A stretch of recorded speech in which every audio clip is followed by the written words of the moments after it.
Can you hear me? Good. Glad that you can hear me, but what I really need you to do is listen.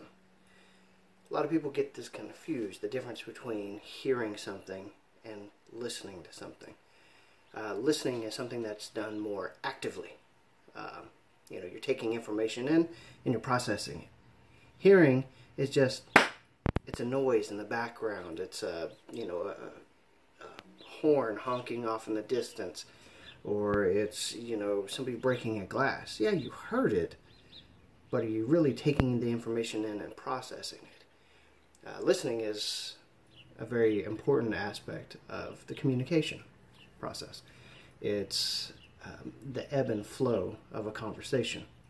So it's one person speaking, and then the other person taking that information in, and then giving their input. Ebb, flow. So it's just like a switch. So one person talks, the other person listens. Then the person that was listening is now talking, and the person that was speaking is now listening. So communication is something that we're going to do throughout our entire lives. It's nothing new. It's something that from the time that you're born, to the time that you die, you're taking this information in. And depending on how you process it, depends on, probably how far you're going to get in life. It's one of those things that when you're young, if your parents are, giving you information like, hey, don't touch that, that's hot. Well, if you just heard the words falling out of their mouth and you didn't pay attention to what was being said, then you're going to go touch that and you're going to burn yourself. So, obviously you don't want to do that. Or, hey, make sure you look both ways before crossing the street. Well, if you just heard those instructions and you didn't take it in, look both ways before crossing the street, this makes sense, then you might get hit by a bus, and that'd be bad. And then you probably think, maybe I should have been listening more. Same thing goes into relationships that you're going to have throughout the rest of your lives. Relationships are something that you share with somebody else. It could be a friend, it could be a boyfriend, a girlfriend, a husband, a wife, a mother, father. All kinds of relationships. But in being in a relationship, nobody wants to be in a relationship with somebody who's not going to listen to them.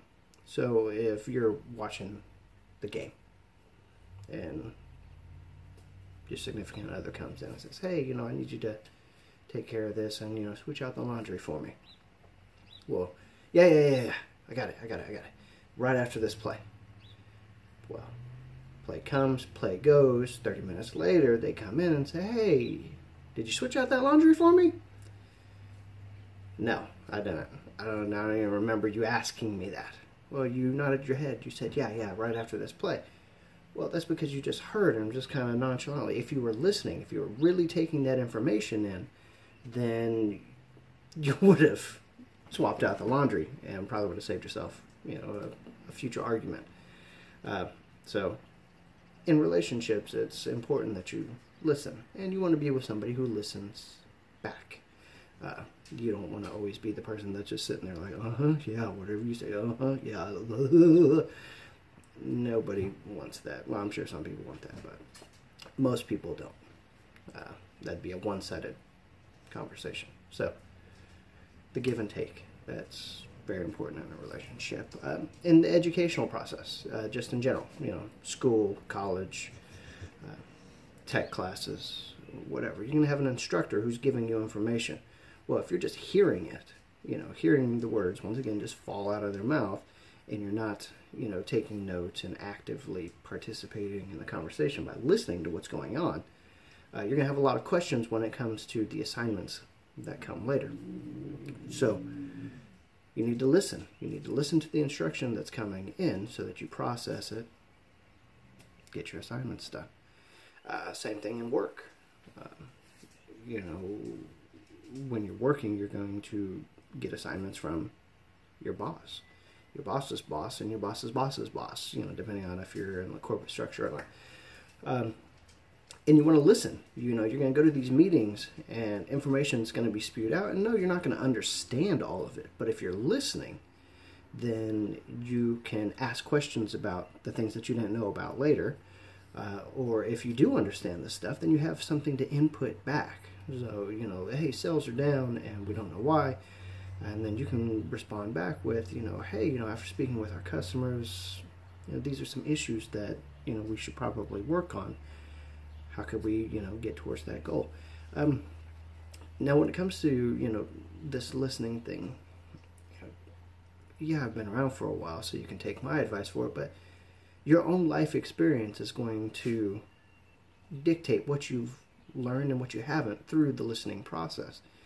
So you don't need anybody special to let you know that listening is an important process. It's everywhere. It's in everyday life. You know, if you don't listen, then you're not going to get that information that you need. So listen. Don't just hear.